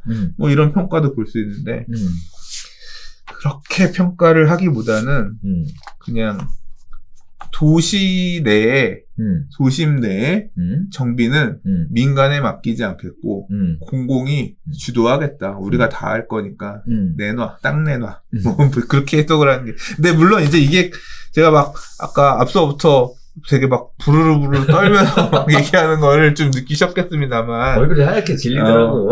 근데 이게 이것만 선택지가 있는 건 아니에요. 네. 이제 이런 부분들도 더하겠다는 거고, 기존에 있었던 방식도 없애는 건 아니기 때문에, 민간이 주도하는 재개발 방식도 있긴 있기 때문에, 사실 앞으로 변수들은 많이 있다고 생각합니다. 그러니까, 원래 도시및 주거환경정비법에 따라 추진할 수 있는 재개발 사업을 재개한다든가, 아니면 이제 좀 멈춰 있었던 민간 방식, 조합 방식의 재건축 사업을 재개한다든가. 근데 재건축 사업 같은 경우는 이 재건축 초과액 환수제도 이런 것들을 손을 봐야지 좀 정상적으로 작동할 수 있고, 안전리단 기준 이런 부분도 다시 좀 정상적으로 작동할 수 있도록 손을 봐야지 갈 수 있을 건데, 이게 서울시가 재건축을 다시 재개하고 싶어도, 그러니까 앞으로 4월에 있을 서울시장 선거 때 친정비사업, 그러니까 공공주도가 아닌 민간 중심의 정비사업을 밀고 싶은 서울시장이 당선된다고 하더라도 이 재건축 초과액 환수제나 아니면 재건축 안전진단 기준 이런 거는 서울시장이 어떻게 이렇게 할 수 있는 게 아니라 이거는 정부 쪽에서, 그러니까 국회에서 또는 국무회의에서 바꿔야 되는 건데 시장이 바꿀 수 있는 건 아니거든요. 그런 언밸런스는 좀 나올 수도 있을 것 같아요. 근데 이제 열려있는 민간 방식의 정비사업, 재개발 이런 것들 같은 경우는 조금 그런 쪽으로 활성화될 수도 있고, 그런 선택의 가짓수가 놓여진 상태에서는 이제 지주들 또는 노후 불량 건축물들을 갖고 있는 지역의 사람들은 공공 재개발로 갈 거냐, 그냥 재개발로 갈 거냐, 이제 고민하고 그럴 것 같아요. 자, 그래서 이번 대책에 대해 소장님이 평가를 한다면, 한 줄 평가? 네. 뭐 제가 한 줄 평가는 아니고, 제가 딱 이거 대책 보고 나서 처음에 했던 말이 그거였어요. 공급 시그널이 어딨냐, 깡패가 땅 내놓으라고 협박하는 것밖에 안 보이는데, 이게 첫 마디였어요. 저는 그렇게 읽혔어요. 실제로 30, 80, 30만, 80만은 민간 땅 내놔. 우리가 주도해서 여기 집 지을 거니까 땅 내놔. 땅을 내놓기 위한 허들을 낮출 거야. 조합? 다 필요 없고, 그냥 니들끼리 63분의 2 동의만 갖고 오면 우리가 땅 다 뺏어가지고 거기다 집 지을 거. 이런 느낌이거든요. 그래서 불쾌했다. 근데 이제 다른 이 이사대책 나오고 나서 어떤 경제신문사에 한 기자분께서 딱 4글자 쓰셨는데, 공로민불이라고 쓰셨어요. 공로민불. 그게 무슨 뜻이죠? 내로남불 아시죠? 네. 내가 하면 로맨스, 남들이 하면 불륜. 공공이 하면 로맨스, 민간이 하면 불륜. 딱 그런 관점에서 제도를 내놓은 거예요. 공공이 하면 다 선이야. 공공이 하면 국가를 위한 거고, 개인은 그 첫 마디에 딱 나오잖아요. 네. 국민의 주거 안정이라는 기대, 공익이 민간의 참여자 일부의 사익보다 더 무시될 수 없지. 무시돼도 우월하다. 그런 관점에서 지금 만들어져 있기 때문에 저는 싫어요. 이 대책의 이름의 시작이 공공주도라고 되어 있는데, 수장의 얘기는 일종의 공로민불 308입니다. 그러니까 공급대책으로 안 읽혀요. 그냥 그러니까 제목부터가 공공주도예요. 그러니까 앞으로 공공이 다 하겠다. 민간한테 기대지 않고 공공이 하겠다. 니들은 땅만 내놔. 우리가 알아서 할 거니까. 우리가 하면 빨리 할 거고 못하고, 그런 얘기이기 때문에. 저는 이거 딱 보고 이런 생각이 좀 들었어요. 공공이 이렇게 다 주도권 가지고 다 쥐고 흔들면 공인중개사는 뭐 먹고 살아야 되나 이런 생각을 잠시 해봤는데, 아무튼 이번 발표에 대해서 계속 이야기를 나눠봤는데요. 각자 나름대로 평가하시는 방법들은 다르실 거라고 생각합니다. 뭐 소장님 얘기처럼 뭐 이렇게 막 광고를 하시는 분도 있으실 거고, 또 한편으로는 그거 당연한 거 아니냐 하시는 의견들도 있으실 것 같은데요. 아무튼 너무 흥분하지 마시고, 네, 편안하게 이야기 나눠보시면 좋을 것 같아요. 근데 각자의 의견인 건데 감정은 너무 안 실어주셨으면 하는 바람이 있습니다. 요새 유튜브 댓글에 의견을 넘어 감정이 너무 실리는 것 같아서 네, 미리 좀 말씀드리도록 하겠습니다. 자, 두 번째 이야기입니다. 대책 발표 이후에 사들인 집, 토지는 분양권을 못 받는다는 얘기입니다.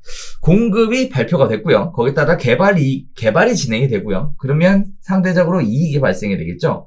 거기에 따라서 투자 또는 투기라고 불리는 사람들이 달려들 것이다 라고 예상을 해서 사전부터 투기는 불가하다라는 선언을 했다라고 얘기할 수도 있을 것 같은데요. 이번 대책안에 포함된 중요한 5가지 투기 방지 대책에 대한 이야기 한번 나눠보도록 하겠습니다. 동시에 투자의 관점에서 과연 기회를 어디로 잡아야 하는가에 대한 이야기도 한번 나눠봤으면 좋겠는데요.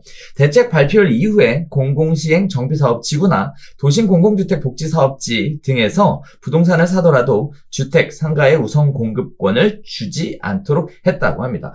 크게 5가지인데요. 일단 가장 큰 게 첫 번째, 4일 이후에 신규 사업지로 지정된 곳에서 집이나 상가를 사들여도 나중에 새 아파트를 받지 못한다고 합니다. 두 번째는요, 지분 쪼개기 금지한다고 합니다. 그래서 현금 청산하겠다는 얘기 하고 있고요. 세 번째는요, 전매 제한 기간은 소유권 이전 등기 때까지로 설정된다고 합니다. 또 새 아파트가 준공돼서 입주가 시작될 때까지 우선 공급권을 다른 사람에게 팔 수 없다고 합니다. 네 번째입니다. 이번 대책 이후에 집값이 급등하는 지역은 사업 후보지에서도 제외할 방침이라고 하는데요. 부동산 가격이나 거래량이 예전보다 10에서 20% 상승하는 경우에는 사업지로 선정하지 않겠다고 합니다. 5번째입니다. 토지거래 허가구역 지정을 통해서 실거주 목적이 아닌 경우 부동산 거래를 애초에 하지 못하도록 할 계획이다 라는 5가지 이야기가 있어왔는데, 이거 어떻게 보면 굉장히 쇼킹한 부분이 많이 들어가 있습니다. 자, 어떻게 보셨어요? 일단 이 내용에 대해서 여러 가지 생각들이 있으실 것 같은데요. 싫지? 네. 그러니까 뭐 투기 억제책이라고 해서 내놨는데 이 시장의 혼란이 되게 크죠. 그러니까 지금 명쾌하지가 않은 부분이 있어서 대책에서 일단 4일 이후에 집 사면 다 아파트 안 주고 청산이야. 신규 사업지로 지정되면 이유는 아니지. 근데 어떻게 그냥 이거는 제가 볼 때는 진짜 악수 중에 악수인 것 같아요. 지금 밑도 끝도 없는 거야. 내가 그냥 이런 재개발 이런 거 아무 생각 안 하고 예를 들어 사당동에 역 주변에 한 도보 7분 거리의 빌라를 샀어. 또는 가서 집이 그냥 좋을 것 같아서 분양을 받았어. 들어가 살았어. 근데 그 동네가 갑자기 공공 재개발 또는 공공주택 사업이 추진이 된대. 나는 그냥 이런 아무 생각 없이 이런 거 생각 안 하고 가서 샀는데 갑자기 지정이 된 거야. 그렇지. 그럼 나는 그냥 아파트 입주권 아니라 청산되는 거야. 왜? 입주권은 나오지. 왜? 지정이 안 됐으니까. 신규 사업지 지정은 안 됐으니까. 아, 그렇게 따지면 지금 다 사도 되는 거야. 신규 사업자 아무 데도 지정 안 됐으니까. 그래서 마지막에 4번째 얘기가 나오는 거잖아요. 그 얘기 아니야. 그 얘기가 아니에요? 그 얘기 아니야. 그래요? 지금 시장에서 다 막 가는 게 이거야. 지금 사업지는 언제 지정될지 몰라. 그럼 지금 막 가서 사도 돼. 그 얘기 아니야. 그 얘기 아니었어요? 지금 그래서 다 막 가는 거야, 사람들이. 네.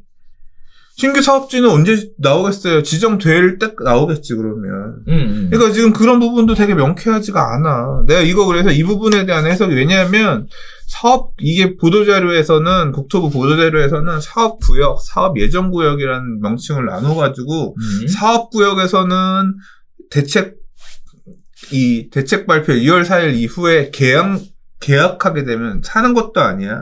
소유권 이전 기준이 아니라 계약만 하더라도 청산이다. 그리고 계약 이 날짜 이후에 쪼개기에도 청산이다.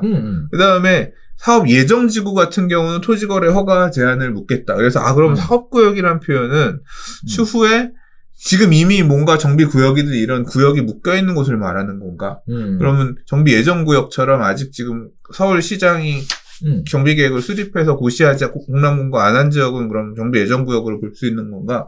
이런 부분 표현이 너무 모호하다. 좀 국토부에서 정리를 해줬으면 좋겠다. 근데 물어봐도 답변해주는 곳 없고, 그래서 아는 기자분들한테 이거 좀 알아봐 달라고 그랬는데 온 답변이 온 답변이 있어요. 그러니까 이게 그 부분이 정확하게 그 기자도 직접 얘기를 한 게 아니라 일부러 모호하게 지정을 해서 헷갈리게 하려는 의도가 있지 않았을까? 네. 라는 생각도 드는데, 일단 답변 한번 볼까요? 지금 뭐라고 얘기를 했냐면, 잠깐만. 지금 일단, 모 경제신문사의 기자분 답변은, 네. 여기 확인을 해봤는데, 정비구역 기준이 아니라, 모두 해당이다. 이렇게 얘기를 했대요. 모두 해당? 네, 모두 네. 해당된다. 여기서 모두가 뭐야? 그러니까, 뭐, 예정구역이든 아니든, 이런 부분도 2월 4일 이후에 사면 안 된다, 이런 식으로 얘기를 했나 봐요. 근데 이게 명시적으로 딱 나온 게 아니라, 전에서 걸러들은 얘기니까 일단 겁은 많이 드는 거지. 그렇구나. 일단은 뭐 제 개인적인 생각으로는 그건 좀 어거지다라는 생각이 들어요. 뭐 현재 시점에서는 뭐 공공재개발로 지정되겠다라고 하는 지역이 지정이 됐잖아요. 시범 지역이 지정됐으니까. 이제 이런 지역들은 일단 논외로 하고 앞으로 지정되는 지역 관련돼서는 현재는 알 수가 없으니 뭐 그런 부분들은 문제가 없어야 되지 않을까라는 생각이 들고. 반면에 그게 상식적인 얘기인데 그렇지 않을 거라고 얘기를 한 거예요. 보도자료에도 그런 뉘앙스로 쓰여져 있어. 그래요. 절대 하지 마라. 나는 그 당연한 얘기일 거라 생각하고 그냥 그런가 보다 하고 넘겼지. 그래서 뭐 옛날에 나왔었던 얘기들을 지금 뭐 다시 기사들 중에 보면 이건 위헌 소지가 되게 많다. 아니 뭐 지정도 안 됐고 뭐 안 됐는데 이게 소급해서 청산시키겠다는 거잖아요. 이게 지금 법이 만들어진 게 아니잖아. 그렇죠. 대책 한 줄 나온 거잖아. 그렇죠. 근데 나중에 만들어진 법이 소급해서 2월 4일 이전의 것들은 다 청산한다. 뭐 이런 식으로 그게 가능할 거냐. 아닌 것 같아. 이건 뚜껑 열어봐야 되는데 일단 제 생각에는 일단 그래요. 아닌 것 같아요. 생각만 믿기엔 리스크가 크지? 아니야. 그렇게 하는 게 좋아. 그냥 소급해서 다 청산시켜버려. 그래야 이거 안 하지. 왜냐하면 청산되는 사람들은 목에 칼이 들어와도 구역 지정, 이 공공재개발 반대할 거 아니야. 그러네. 지금 막 사가지고, 그러니까 이게 딱 그거라니까요. 가서 나는 아무 생각 없이 탔는데, 지금 이 재개발 사업이 가면, 재개발 사업 돼? 우리 동네 좋은 거야? 하려고 가서 봤는데, 님은 청산. 이미 청산이라고 살생부에 적혀 있어요. 왜? 2월 4일 이후에 계약하셨으니까. 그럼 나 청산되는 거야? 그럼 난 절대 반대지 하면서, 동의를 못. 그러니까 그런 사람들과 청산되는 사람들과 분양받을 수 있는 사람들 간에 칼부림 날 수 있다니까요. 한편으로는 그래요. 일부러 모호하게 아까 말씀드렸던 것처럼 일부러 모호하게 하면서 일단 이빨이 주고 그때 가서 이제 법 만들면서 기준을 슉 만들려고 하는 거 아닐까? 왜 이렇게 갈등을 조장하냐. 그런 생각도 들어요. 자, 그동안 계속 얘기 나왔었던 것들 중에 하나가 지분 쪼개기에 대한 문제들은 계속 있어 왔는데 역시 지분 쪼개기도 금지하는 형태로 갔어요. 물론 이것도 역시 언제적 기준으로 적용될 것이냐에 대한 얘기들은 계속 있을 것 같고요. 자, 다음에 전매 제한 기간. 이거는 지금도 뭐 계속 있어 왔으니까 뭐 특별할 게 없을 것 같고. 5년 재당첨 제한 세대원 전체 걸리는 게 마찬가지일 것도 있습니다. 자, 다음에 집값 급등하는 지역은 사업 후보지에서 제외한다라는 얘기는 결국은 뭐 사람들이 후보지로서 거론되는 지역 가서 우르르 가면 거긴 빼버리겠다라는 일종의 면피용이라고 생각하는 부분이 있고요. 토지거래와 관련된 부분들은 계속 얘기 나왔었던 부분인데 사실 이거 굉장히 센데 실거주. 그렇죠? 거래 자체를 굉장히 힘들게 하는 여건 중에 하나인데요. 자, 이런 부분들이 종합 선물 세트로 묶여서 투기는 불가하다라는 강력한 선언을 했다라고 보여지는데 그 중에 하나 우리 처음 얘기 나왔던 논란이 되는 부분이 4일 이후에 사는 모든 부동산에 관련돼서 우선 분양권을, 우선 입주권을 안 준다. 이 부분은 계속 얘기가 될 것 같아요. 그러니까 아무튼 이번 이사 대책에 따른 투기 과열 방지 대책 부분은 이 발표된 보도자료 내용만으로는 이해하기 힘든 부분이 많이 있어서 좀 추후에 다시 정리를 해서 이 부분은 왜냐하면 이거는 뭐 짓겠다 이런 어떤 게 아니라 하면 바로 불이익을 당하는 제재에 그렇죠. 대한 부분이기 때문에 별도로 따로 정리를 해서 지금 불확실하니까 얘기를 못 드리는 거고 좀 명쾌하게 정리가 되면 다시 한번 언급할 필요가 있을 것 같습니다. 조만간 나오겠죠. 이제 여러분들이 지금 열심히 넣지 않겠어요? 네. 소장님도 넣으셨죠? 안 넣었어요. 나 솔직히 이사 대책 나온 날 재개발 꼴 보기도 싫어가지고. 술 먹었구나. 네. 술은 안 먹었는데 아무튼 보기도 싫어 이제. 그렇구나. 이런. 자, 그래서 워낙에 내용 자체가 세니까 투자의 관점에서 바라보실 때도 굉장히 조심스럽게 다가가실 필요가 있겠습니다. 반면에 중개의 관점에서도 이거 잘못 투자시켰다가는 큰 리스크를 떠안고 갈 수 있는 부분이라서 정신 바짝 차리고 앞으로 어떻게 방향이 정리되는지에 대해서 한번 살펴보셔야 될 것 같습니다. 섣부르게 뛰어들었다가 진짜 홀라당 타버리는 경우가 있으니까요. 특별히 유의하셨으면 좋겠습니다. 자, 세 번째입니다. 변창음표 공공자가주택 지분 적립형 방식을 도입하겠다라는 얘기가 발표가 됐는데요. 입주한 뒤 지분 늘려가는 형태, 그리고 구체적으로 지역 물량은 확장이 안 돼서 어느 정도가 될지에 대한 이야기들은 계속 나올 것 같습니다. 크게 세 가지 얘기가 나왔는데요. 공공자가주택이라는 것이 과거에 변창흠 장관이 세종대에 있을 때 이야기를 했었던 부분이라고 얘기를 해요. 그래서 지분 적립형 주택은요, 입주자가 초기에 주택 지분의 일부만을 매입한 뒤 살면서 지분 매입 규모를 늘려가는 방식이다라고 하고요. 정부가 이러한 새로운 공공자가주택을 도입하기로 했다고 합니다. 자, 토지 임대부 방식은요, 국가 소유지에 지은 집을 땅값을 제외한 가격에 공급하는 것이고요. 일반 분양에 비해 분양 가격이 저렴하게 공급한다고 하는 거고요. 또 세 번째는 환매 조건부는 싼 값에 분양하되 나중에 주택을 팔 때는 반드시 공공기관에 되팔도록 해서 차익을 환수하는 방식이라고 얘기하는데요. 자, 일단 지분 적립형 관련된 부분은 마치 계속 얘기 나왔었던 30년 모기지 상품 같은 이미지가 굉장히 강합니다.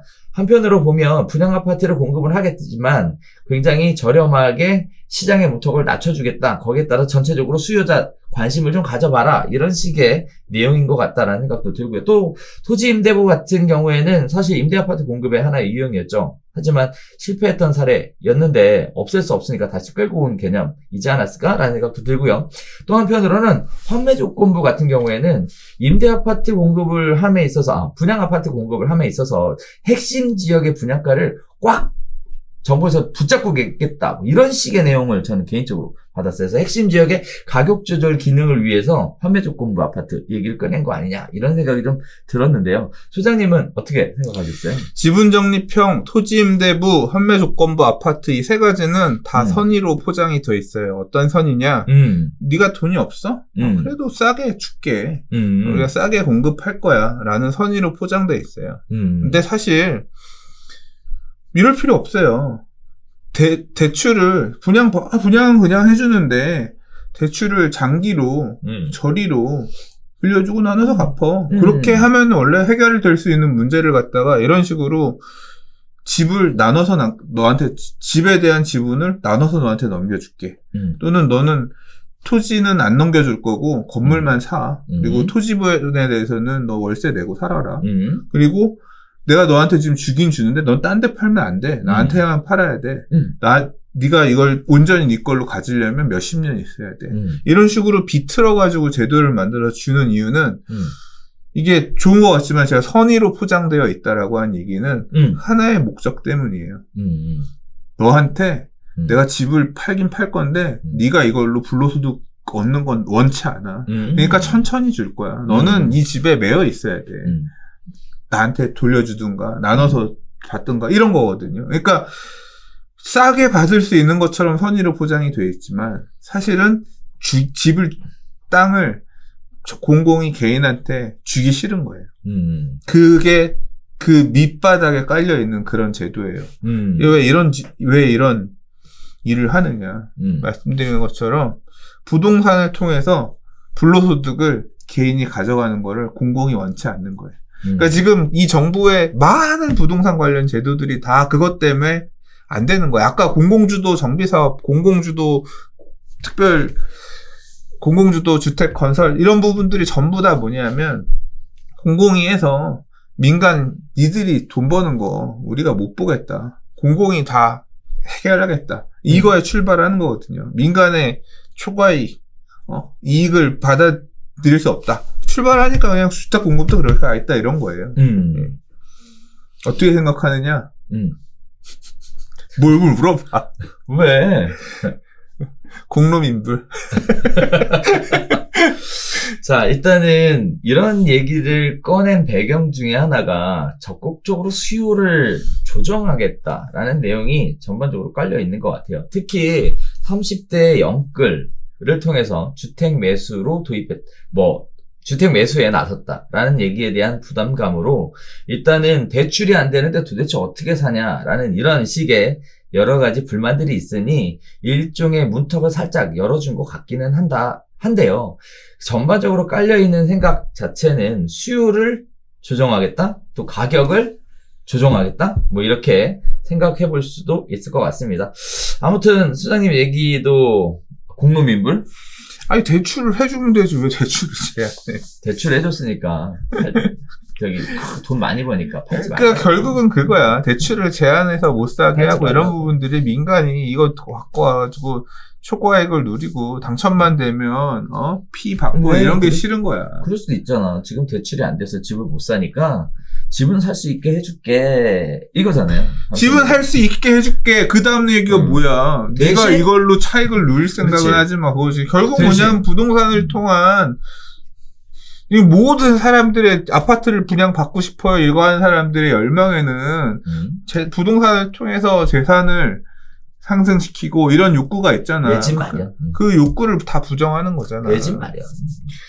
자, 내 집 마련. 내 집 마련. 네. 그것도 선의로 어거지로 욕구를 포장하는 거야. 뭐 가서 그럼 썩비를 사면 되지. 뭘 사? 돈이 없는데 어떻게 사? 네. 자, 이런 부분들이 있어요. 그래서 공공자가주택과 관련된 얘기가 있었다라는 거 참고하시고요. 뭐 구체적으로 지역이랑 물량이 얘기가 나오지 않은 상황이기 때문에 지켜봐야 될 것 같습니다. 어쨌든 오랜 기간 동안에 주장하셨던 내용이라고 하니까 시장에 어떻게 반영이 될지 한번 살펴보시면 좋겠습니다. 자, 네 번째 이야기 갈게요. 용적률 최대 700% 완화한 서울시 국토부에 공조가 있었다는 얘기가 나오고 있습니다. 6월에 조례 개정이 거의 확정된 상황이라고 하는데요. 서울시는 국토부보다 빡빡한 규제 기준을 적용해 왔고요. 이에 양측이 부동산 정책을 두고 수차례 불협화음을 냈던 전례가 있다고 해요. 다들 아실 겁니다. 정부가 규제를 대폭 완화하더라도 서울시 자체 도시계획에 들어맞지 않아 절차가 지연될 수 있다는 우려가 굉장히 컸었는데요. 용적률 상향에 대한 계획을 서울시가 과연 받아들일 수 있을까? 김치국부터 마시는 거 아니야? 라는 내용이 있었음에도 불구하고 이러한 내용들을 불식시키는 치밀한 준비와 계획이 있었던 것으로 지금 보여지고 있습니다. 국민의 불안에 가중하여 양측이 손잡고 국토부가 서울시와 협의를 이뤘다고 하는데요. 서울시도 하반기까지 도시 기본계획을 변경하겠다고 합니다. 자, 거기에 따라서 양쪽 권한을 아주 기가 막히게 좀 나눠서 가지고 있어요. 중앙정부는요, 사실상 개발의 첫 단추인 지구 지정 권한을 갖고요, 실질적인 사업 인허가는 역시 지자체가 갖는 것으로, 지구 지정 단계에서도요, 사전검증위원회 검토에는 지자체의 협의를 할 수 있도록 지자체의 눈치를 보겠다는 얘기죠. 깐깐한 서울시 기준을 크게 벗어난 대책이 과연 할 수 있겠느냐라는 부분에 있어서도 일단은 서울시에서도 관련된 부분들을 임대아파트를 확보하는 형태, 늘어나는 용적률에 대해서 임대아파트를 기부채 하나 받는 형태로 해서 참여하는 것으로 지금 바닥을 잡은 것 같습니다. 어쨌든 이번 발표에서도요, 국토부는 서울시로부터 공조약속을 받아냈다라는 점을 분명히 함으로 인해서 어떤 발생할 수 있는 위험, 리스크 이런 부분들을 제거를 확실하게 했어요. 그래서 시장에 대한 어떤 미리 준비를 치밀하게 했다라는 내용을 확인할 수 있었을 것 같은데요. 자, 용적률 상향에 대한 계획을 과연 서울시가 받아들일 수 있을까에 대한 부분은 이미 6월달에 조례 개정한다고 하니까 될 것 같아요. 서울의 공급에 대한 커다란 변수가 하나 확실하게 제거된 거 아니냐라는 생각도 해볼 수 있을 것 같은데, 소장님은 이건 어떻게 생각하세요? 일단은 역세권 700%, 중공업 지역 500%, 용적률 상향에 대해서는 여러 가지 얘기들이 있었어요. 첫 번째가 닭장주택이 공급되는 거 아니냐라는 이야기들이 있었고, 또 하나는 과연 서울시가 기존보다 낮은 용적률을 적용하고 있는데 국토부 니네만 올린다고 해서 서울시에서 과연 이걸 받아들이겠느냐, 이런 식의 얘기들이 있었거든요. 근데 아니다 라고 얘기를 했단 말이죠. 네, 어떻게 보셨습니까? 그러니까 받아들일 것 같은데요. 이게 그러니까 보통 서울시가 국토계획법에 보면 3조 일반 주거지역 용적률이 300%지만 서울시는 250%로 관리를 해왔고, 맞아요. 말씀하신 것처럼 임대아파트 이런 것들 지어서 그러니까 그렇게 추가로 더 주게 되는, 그러니까 서울시가 조례로서 좀 더 강화해서 운영하고 있던 거를 추가해서 용적률을 줄 경우에 그 부분은 임대 아파트로 환수하는 그런 제도를 서울시는 오래 전부터 추진해왔거든요. 맞아요. 예, 그래서 서울 강남의 장기 전세주택 오세훈 시장 시절에 시프트 이런 것들 있잖아요.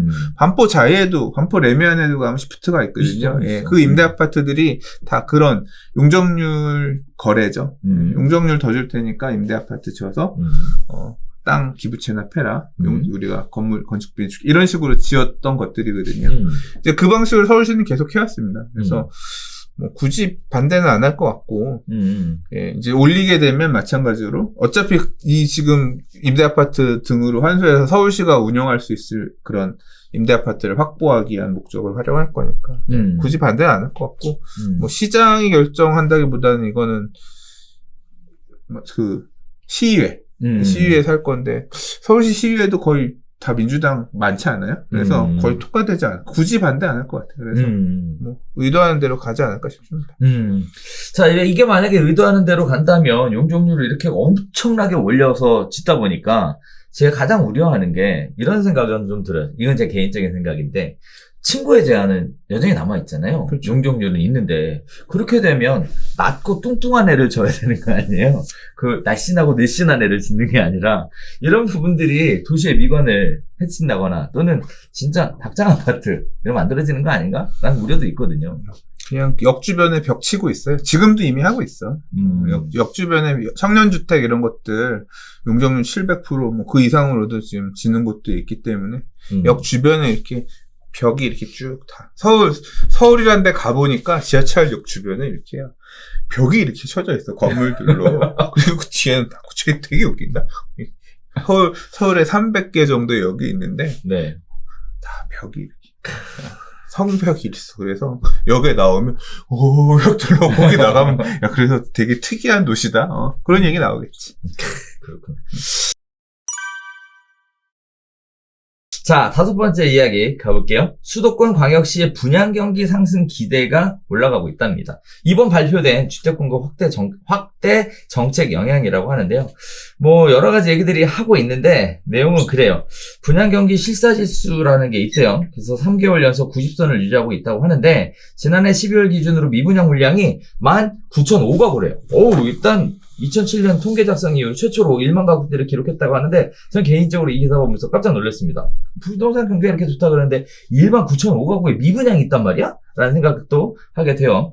신규 분양주택에 대한 수요가 미분양 주택 소진에도 영향을 미치고 있는 것으로 보인다고 하는데요. 이번 발표에 의해서 서울 수도권과 행정수도 이전, 스마트시티 등 개발 계획에 대한 기대감이 높은 대전, 세종권에서 기준선 100을 상회하는 전망치를 기록하는 등 분양시장의 사업 여건이 좋아질 거라는 기대감이 형성되고 있다고 합니다. 지역별로는요, 세종이 가장 높고요. 인천, 경기, 광주, 대전 등의 실적치가 기준선을 상회했고요. 또 강원, 충남, 전북, 경북 등에서도 90선의 실적치를 기록하고 있다고 해요.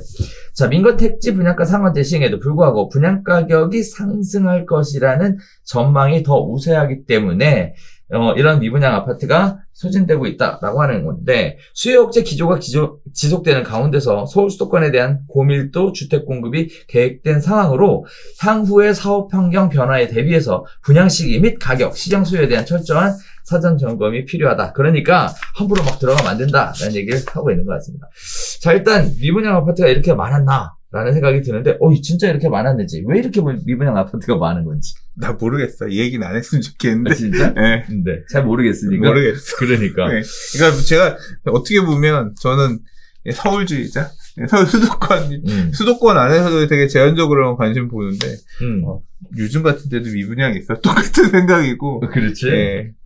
자, 그래서 그런 흐름이 전국에 그러니까 수도권 안에서도 막 좀 이런 데 수요가 있을까 싶은 지역 뭐 그런 데도 짓고 근데 그런 애들도 되게 적다는 얘기인 거잖아요. 그러니까 전체적으로 부동산 시장이 조금 되게 풀려 있다. 예. 사람들의 심리가 집 분양받는 데 있어서 그 어느 때보다 열기가 높다. 안 팔릴 만한 집들도 다 팔리는 그런 분위기다. 이렇게 이해를 하면 되지 않을까 싶습니다. 저는 개인적으로 사실 이 기사를 픽한 건 뭐냐면 첫 번째 시청자분들이 아셔야 될 게 부동산 시장이 뜨겁다 하지만 지역별 온도차가 있다라는 거는 좀 인지를 하셨으면 좋겠어요. 실질적으로 미분양 물량이 이렇게 있다고 하는 거에 또 두 번째 근거는 뭐냐면 우리가 흔히 얘기하는 대단지 아파트 미분양보다는 실질적으로 내용을 파고 들어가 보면 예전에 파고 들어가 본 적이 있거든요. 혹시 투자할 거 있을까 해서 그랬더니 나홀로 아파트라든지 단지형 연립에 대한 미분양이라든지 타운하우스 고가 주택으로 지어진 거에 대한 미분양이라든지 이런 부분들이 굉장히 많이 차지하고 있었다라는 점, 이런 부분들 참고하셨으면 좋겠고 개인적으로 그래서 그런 세 가지 부분들을 생각을 해보면 이런 부분들이 정말 투자로서의 기회가 있는 것인지에 대한 생각을 다시 한번 해볼 수 있을 것 같아요. 그런 거 있는 것 같아요. 부동산 카페에도 이런 미분양 아파트들 털고 싶은 분양팀 직원들이 컨택 많이 해오거든요. 그렇구나. 광고 좀 하게 해주세요. 막 이러면서 많이 컨택들을 해오는데 지금 집을 짓고 있구나. 그러니까 그런 물량들이 미분양으로 있는 거구나. 맞아. 그러니까 서울 수도권 아니라 지방에 막 이런 곳들 그런 데들인 것 같아요 보니까. 맞아요. 네. 맞아요. 그리고 저도 깜짝 놀란 게 있어요. 저희도 이제 우리 회원들이 있는데 이제 제가 제일 놀랬던 건 뭐냐면은 도시가스가 안 들어오는 집 있잖아요. LPG로. 그래서 난방까지 다. 이 집이가 장난이 아니더라고요. 미분양 될 것 같더라고 진짜. 그건 완전 도시가스가 안 들어가는 지역이면 네. 좀. 아니요, 경기도. 경기도인데도 그렇더라고요. 연립주택 빌라? 그렇지. 일종의 타운하우스를 빙자한 빌라인 거지. 그건 그래요. 경기도 쪽에 그런 타운하우스 이런 지역들 같은 경우는 난방이나 이런 게 집 뒤에 이렇게 해가지고 가스 커다란 거 몇 개 통 이렇게 들어. 그런 데들 많이 있어요. 맞아요. 아니, 탱크가 어마어마하게 큰 게 있다든지. 이런 것들까지 포함한 미분양이니까요. 이제 흔히 생각하시는 것처럼, 우와, 미분양 얼마나 많다. 이렇게 보실 게 아니고, 또 하나는 이런 기사를 낸 이유가 결국 이제 미분양 털고 싶어서 낸 거 아닐까? 시장 상황에 대해서 미분양이 어느 지역 어떻게 세세하게라기보다는 전체 흐름을 짚는 데 있어서는 지금 처음이라는 거 아니에요? 2007년 통계 작성 이후 처음으로 미분양이 10,000 가구대 2만 밑으로 떨어졌다는 얘기인 거니까 유례 없이 호황이라는 얘기인 거잖아요. 네. 자, 6번째 이야기, 마지막 이야기입니다. 매매가보다 비싼 전세가가 시장에 지속적인 문제를 일으키고 있습니다. 수도권의 갭 투자 기획 파산에 대한 주의보가 내려졌다는 내용인데요. 여러분의 집도 안전하지 않을 수 있겠습니다. 자, 전세보증금을 돌려줄 수 있다는 집주인 말만 믿고 이사갈 새 집을 구해서 계약금을 걸어뒀는데요. 집주인이 보증금은 돌려주지 않고요. 고의로 집을 경매에 넘겨서 문제가 됐다고 해요. 수도권 주택시장의 매매 가격 상승세와 전세 배란 속에 이른바 갭투자 기획 파산 위험이 잠재된 이상 거래가 끊이지 않고 있어서 주의를 요한다고 하는데요. 갭투자 기획 파산이라는 내용은 전세 보증금과 매매 가격이 같거나 오히려 보증금이 더 높은 거래를 통해서 주택을 대량 매입하고 고의적으로 파산해서 세입자에게 피해를 주는 방식의 신종 사기 수법이라고 합니다. 최근 서울에서도 아파트 상승에 이어서 빌라 가격이 엄청나게 상승한다는 얘기들이 계속 나오고 있죠. 빌라 매매 가격 상승보다 더 빠르게 가파르게 오르는 게 이제 전세 가격 상승이에요. 자, 임차인과 전세 계약을 맺고 한두 달 뒤에 전세가보다는 비싼 매매 가격으로 계약을 이루어서 정상 거래처럼 보이는 경우도 있을 수 있다고 하는데 실제 시세는 그게 아니다라는 게 이 내용의 핵심입니다. 빌라 등 연립 다세대 주택을 최소 30채 이상 소유한 다주택자가 매매 거래에 준하거나 더 비싼 값의 전세 계약을 맺은 뒤에 90일 이내에 주택을 매매한 거래들이 굉장히 많아요. 그래서 파악해보면 서울 강서구가 가장 많고요. 구로구, 금천구, 양천구, 은평구, 경기 지역은 부천이 가장 많고요. 안양, 고양, 파주, 군포, 인천은 부평이 가장 많고요. 남동구, 서구, 미추홀구, 계양구 순이라고 하는데 특히 인천에서 이런 사례가 최근 계속 늘어나고 있다고 합니다. 내용 자체는 보시는 표에 있는 것처럼 실제 거래보다 비싼 가격으로 임대를 놓고요. 그리고 거기에 따라서 매도를 하는 건데 이 매수한 사람이 이제 보증금을 돌려줄 수 없는 수준의 사람이 매수하게 되는 케이스예요. 이거 관련돼서 사실 계속 얘기 나왔었던 거잖아요. 임대사업자 등록을 해서 주택을 몇백 채씩 갖고 있었고 그런 부분들이 나중에 뭐 필리핀으로 도망갔다. 뭐 이런 식의 이야기들이 다양한 매스컴에서 발생이 됐는데 최근에 빌라 가격이 올라가고 또 빌라의 전세 가격이 올라가면서 그리고 또 특히 관심을 많이 못 받았었던 지역들에 대해서 이런 부분들이 문제가 생기는 것 같아서 주의해야 될 것 같은데 세입자는 전세 계약 종료 그리고 전세금 반환 시점에 대해서 이런 사실을 알게 되니까 주의해야 될 것 같고요. 중개업을 하시는 분들도 이런 매물이 문제가 될 거라는 걸 알면서도 이 거래하시는 분들이 진짜 있을까라는 생각이 드는데 제가 개인적으로 볼 때는 제가 아는 거는 컨설팅 업체들이 중개업이라는 일종의 탈을 뒤집어 쓰고 이런 식의 일종의 작품들을 만들어내는 경우들이 있으니까 주의하셔야 될 것 같습니다. 세입자가 경공매를 당해도 보증금 전액을 되찾기 어렵기 때문에 애로사항이 참 많다고 하는데 손실에 대한 것은 주택도시보증공사 같은 곳에서 이제 책임을 지고 있다고 해요. 반면에 공인중개사 입장에서도 세입자가 전세보증금을 다 반환받지 못하는 경우 일정 부분 책임이 있는 것으로 나오고 있습니다. 자, 이런 문제가 왜 생기는 걸까에 대한 얘기 계속 했었던 얘기라서, 네. 그리고 PD수첩 이런 데서도 되게 나왔던 얘기고, 별별 수다에서도 우리 얘기했었던 얘기고, 결국은, 그러니까 이런 식의, 그러니까 주택 가격보다 높은 전세 가격으로 전세를 놓은 다음에 소유자를, 그냥, 소유자 명의자를 찾아가지고 씌운 다음에, 장난치는 이 사기치는 이런 행위들이 반복되어 왔었고 특히 뭐 강서구라든가 아까 지금 이런 지역들 많은 뭐 수백 채 갖고 있는 집주인들 뭐 빌라를 동으로 가서 이런 식으로 명의만 갖고 가는 그런 사기꾼들 있었고 이제 그 내용을 지금 반복해서 얘기하는 거예요. 지금 이런 사기 사건이 지금도 앞으로 막 많이 이런 갭 투자를 하고 있는지는 모르겠어요. 왜냐하면 과거와는 달리 그렇죠. 이제 종부세라든가 보유세 부담들이 이게 커지고 그래서 이렇게 지금도 하는지는 잘 모르겠으나, 그러니까 이게 지금 이런 사고 사례들이 작년, 재작년 막 나오기 시작하면서 엄청 사회적으로 이슈가 됐었거든요. 네네. 자, 그래서 그 당시에도 우리 별별수다에서 또는 부동산 TV에서 저희가 뭐 이런 기사 읽을 때마다 항상 드렸던 말씀이 임대인이 주택을 몇 개 갖고 있는지 세입자가 알 수 있어야 된다.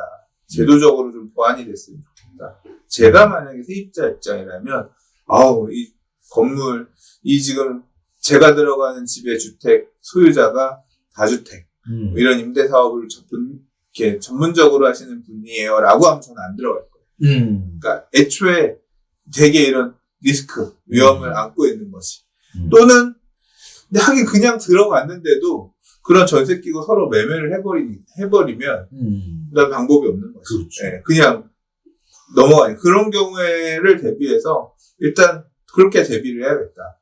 들어갈 때는 내가 갖고 있는, 내가 그러니까 임대 전세를 들어가는 집의 소유자가 다주택인지 아닌지 확인을 하고, 다주택이라고 하면 아예 들어가지 말고, 다주택이 아니라고 하면 무조건 전세보증보험을 들어서 전세보증금을 보고받을 수 있도록 이렇게. 이게 지금 이 사례들은 확정일자 등이 뭐 대출 선순위 대출도 없고 확정일자가 있어도 있다고 하더라도 당할 수밖에 없는 그런 구조. 왜냐하면 구조가 내가 전세를 너무 비싸게 주고 들어가는 게 사실 문제인 거잖아요. 맞아요. 때문에 그렇게 보증보험까지 껴서 일단 그러니까 임대인이 다주택자는 안 들어가고 임대인이 굉장히 이런 임대 사업을 많이 하는 사람이다라는 게 확인이 되면 안 들어가고 그렇지 않으라고 하면 들어가더라도 무조건 보증보험을 들어서 보호를 받을 수 있게끔 그렇게 가는